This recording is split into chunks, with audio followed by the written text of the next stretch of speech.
Reality में कहूँ तो मेरा वो अकिल चौ आ रहा है, जो लास्ट वाली दांतें होती है ना, वो अब से आना स्टार्ट हुआ है। तो घर में सब मीडिया मजाक से भी बड़ा दूर रहते मैं बहुत दूर रहती हूँ इससे, क्योंकि बहुत बहुत ज्यादा पेन होता है, जिस सबको आता है ये। इस उम्र में कैसे आ गया? इसी उम्र में तो आ रहा है, अब अकिल अब आ रहा है मुझे। मतलब बुद्धि अब आ बहुत रहा जिद्दी, जिद्दी तो सबसे ज्यादा हूँ। तो कमाती है इसलिए। जो नहीं कमाने का तो कभी घमंड नहीं किया। आपसे मेरी थोड़ी सी फ्रेंडशिप हो जाए, मैं आपके साथ हूँ तो लगेगा। खाना बनाना बोला हमर गोरवा, सबसे आगे ही हूँ। क्योंकि भोजपुरी इंडस्ट्री में मुझे जहाँ तक लगता है कि इतना फॉलोअर्स को भी बनाना पड़ेगा मेरे साथ में, और दोनों टाइम मेरा पैर भी दबाना पड़ेगा। तुम दहेज लियो। बदनामी वाली नामें लगेगी, वो कहाँ, उससे कहाँ बचेंगे। अभी तो वही सब चल कंट्रोवर्सी रहना मतलब कि स्टार हमेशा बने रहना, विवादों में घिरे रहना। बिहार में जितना मेरा है 11 मिलियन 12 मिलियन फॉलोअर्स है हमारे, तो ये सोचने संघर्ष की कहानी कितना भी तो देखा लंबी लोग, तारे 20 मिलियन, अरे 50 मिलियन, 100 मिलियन, 100 मिलियन, 200 मिलियन। हाँ, क्या रे बारी कौन रिपोर्टर लिया, तारे फलना रिपोर्टर नहीं, अरे रिपोर्टरों चमक गया, निशा चमक गया। पहले होता था मोदी जी पे गाने होते थे, तोहरा के सजनवा दहेज दे के किन ले बानी, ये में रहती हूँ तो वही बच्चों वाली हरकतें, नटखट। नटखटे, मुझे ये खाना है, मैं ये, मुझे टैडी दिख जाए तो मैं, मुझे वो टैडी चाहिए तो चाहिए।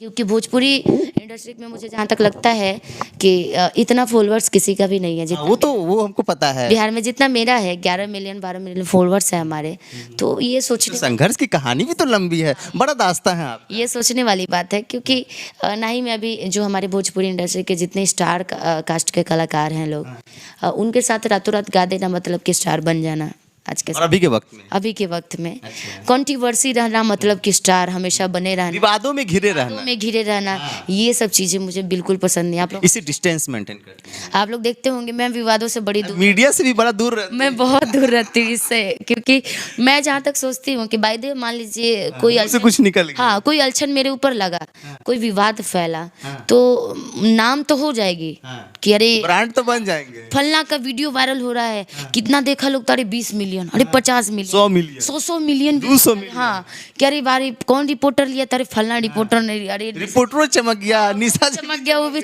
लेकिन एक चीज सोचना चाहिए, वो मीडिया ऐसा है कि सिर्फ हमारे हिंदुस्तान ही नहीं देख रहा है, कितने दूर दूर से लोग देख रहे हैं। जितना वो उसमें हम सोचेंगे कि हम नाम तो हो गए, ब्रांड तो, लेकिन वो ब्रांड के पीछे जो बदनामी वाली नामें लगेगी, वो कहाँ, उससे कहाँ बचेंगे। अभी तो वही सब चल अभी वही चल रहा है, मतलब सोचिए कि पागल हो गया आदमी। निशा जी बड़ा परहेज करती है। बहुत बहुत मुझे आगे भी करना है। आगे भी करना है। अच्छा, पहला वो कौन सा गीत था? हालांकि जहाँ तक मैंने पढ़ा, मैंने देखा, आप दहेज प्रथा पे गाई थी।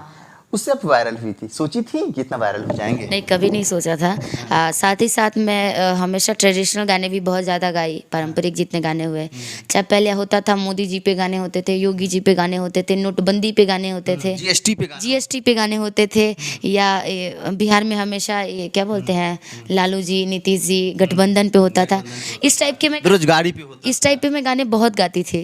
और ऐसे गाने मेरे आउट ऑफ कंट्री में भी खूब बजते थे, पेपर वगैरह पे, न्यूज़ में खूब आता था, खूब चलता था, काफी छाई रहती थी। काफी। तो लोग यही सोचते थे, निशा जी आप एल्बम आपका बहुत कम होता है। मैं बोली भैया एल्बम कम नहीं होता, आप ध्यान नहीं देते हैं, एल्बम कम सब गाते हैं लेकिन ध्यान ही नहीं देते। सब गाते हैं, मेरे गाने भी बहुत सारे। सोचिए कि आज से 5 साल पहले मैं करवा चौथ का गाना गाई थी, ट्रेंडिंग में 9 नंबर, अब गाने ट्रेंडिंग में लोग गा रहे हैं, मेरा 9 नंबर पे ट्रेंडिंग में 5-6 तब 7 साल पहले आया था ट्रेंडिंग में। तो सोचने वाली बात, 7 साल पहले मैं उस गाने में मैं ही एक्ट की थी, और एक मेरा दोस्त है, वो दोनों आदमी किए थे एक्ट, और उस टाइम 9 नंबर पे ट्रेंडिंग में वो गाना, वो भी करवा चौथ का गाना था।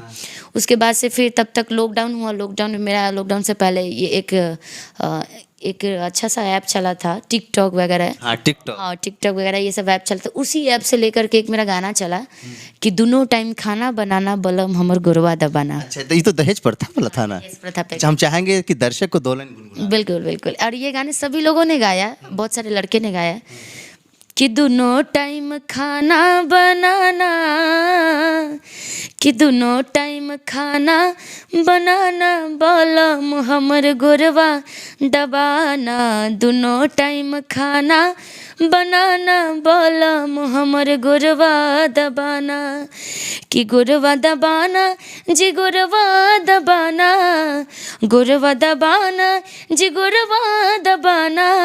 चाय पानी कि चाय पानी पलंग पे लाना बलम हमर गोरवा दबाना दोनों टाइम खाना बनाना बलम हमर गोरवा दबाना। ये बलम कौन है, लड़का है कि लड़की है? नहीं, पति है ना। अच्छा, पति को लड़की कह रही है कि दहेज लेके आए हो? दहेज लेकर के घर में आए हो तो 50% का आरक्षण मेरा भी घर में है, और मैं शादी जब करके आई हूँ तुम्हारे घर में तो काम बंटवारा ऐसे ही होगा। मतलब आधा आधा, तो आरक्षण तो आपको भी मिला है।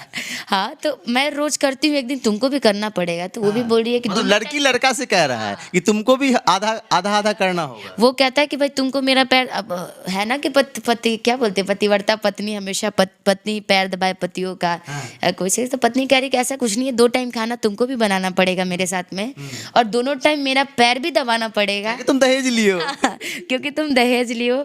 और मैं जब बेड पे सो रहूंगी ये उल्टा चलेगा कि तुम सोए हो मैं चाय लेकर के आऊं, ये नहीं चलेगा। मेरा भी चलेगा, ये मानना पड़ेगा। मैं सोई हूँ, किसी दिन तुम भी चाय लेकर के आ जाओ मेरे लिए। ये यानी आधा आधा करना है लाइफ का। दोनों मिल करके चलेंगे। तो पहचान इसी गीत से। हाँ, पहचान इसी गाने से मिली। फिर एक विष्णु ओझा जी का गाना था जो कि मैं मंच के माध्यम से गाई थी।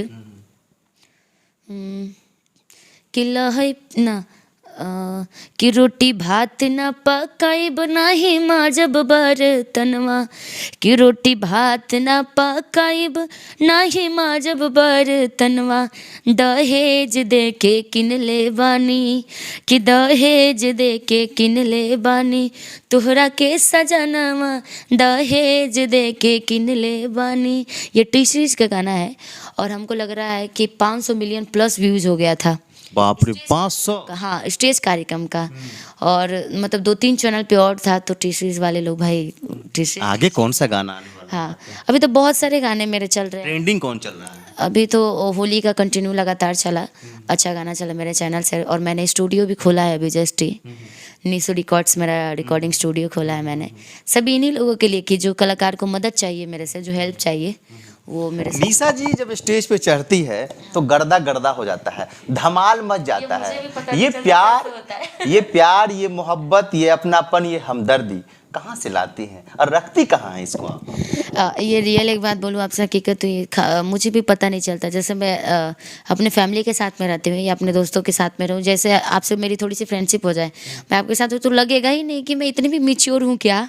एकदम बचपना वाला नटखट वैसी बचपना करती रहूँगी, लगेगा कि मेरे पास दिमाग ही नहीं है। और रियलिटी में कहूँ तो मेरा वो अकिल चौ आ रहा है, जो लास्ट वाली दांतें होती है ना, वो अब से आना स्टार्ट हुआ है। तो घर में सब मजाक बना दिए। 20 दिन हो गए, 20 दिन से वो खत्म ही नहीं हो रहा है। दवा वगैरह नहीं खा रही? दवा ववा खा करके ही गाना गा रही हूँ ना, क्योंकि बहुत बहुत ज्यादा पेन होता है, जिस सबको आता है ये। इस उम्र में कैसे आ गया है? इसी उम्र में तो आ रहा है, अब अकेला अब आ रहा है मुझे। मतलब बुद्धि अब आ रहा है। बुद्धि अब लेकिन बुद्धि तो बहुत दिन से आपको है ना। नहीं है तभी तो फैमिली बोलती है कि पता नहीं कि मंच पे जाती है ना, तो मंच पे इतना मेच्योरिटी कैसे दिखाती है। मंच पे ऐसे लगता है मतलब गंभीर कैसे बन जाती है? मंच पे लगता है कि जैसे मतलब कितनी समझी सीखी पढ़ी लिखी हो लड़की एकदम, कि इसको कितना ज्ञान हो किसी चीज़ का। और जब मन से वही नीचे उतर जाती है, जब अपने फैमिली के बीच में रहती हूँ, तो वही बच्चों वाली हरकतें, नटखटे, मुझे ये खाना है, मैं ये, मुझे टैडी दिख जाए तो मुझे वो टैडी चाहिए तो चाहिए।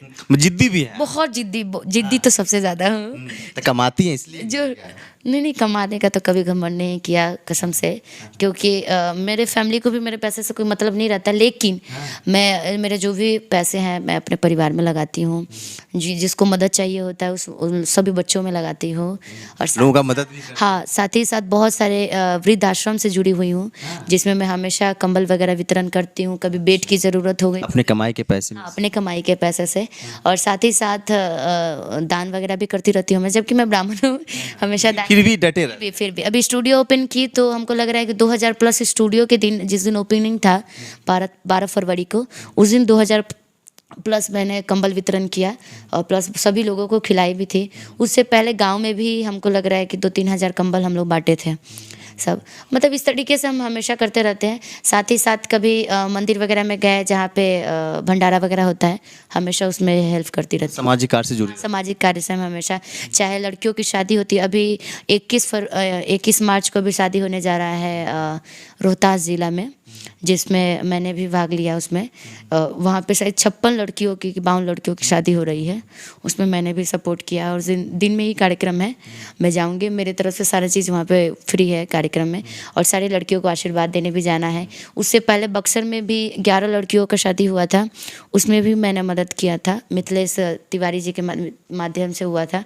फिर अभी मतलब इस तरीके से मैं बहुत सारा कार्य करती रहती हूँ। यानी लगातार डटी रहती है। अब मैं दिखाती उतना नहीं हूँ, लेकिन कभी कभी कहा जाता है कि दिखाना भी चाहिए, क्योंकि क्योंकि हम काम कर रहे हैं तो दिखना चाहिए। कई लोगों को होता है ना कि जो नहीं दिखता है इंडिया तो बिकता है इंडिया, जो कहावत है।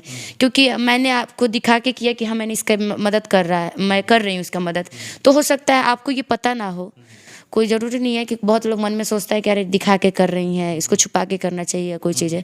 पहली बात तो मैं जल्दी दिखाती नहीं, यदि कोई कार्य मैं सोचती हूँ कि ऐसे दिखा के करना चाहिए, क्यों? क्योंकि हो सकता है किसी को जानकारी ना हो तो वो इसको देख करके वो भी सोचे कि नहीं मुझे भी करना चाहिए, मतलब एक प्रेरणा उसको मिलता प्रेरणा है। मिलना चाहिए। तो वैसे ही बहुत सारे वृद्धाश्रम से जुड़ी हूँ, बहुत सारे ऐसे चीज़ें से जुड़ी हूँ जहाँ पे हमेशा मदद और सपोर्ट करती रहती हूँ।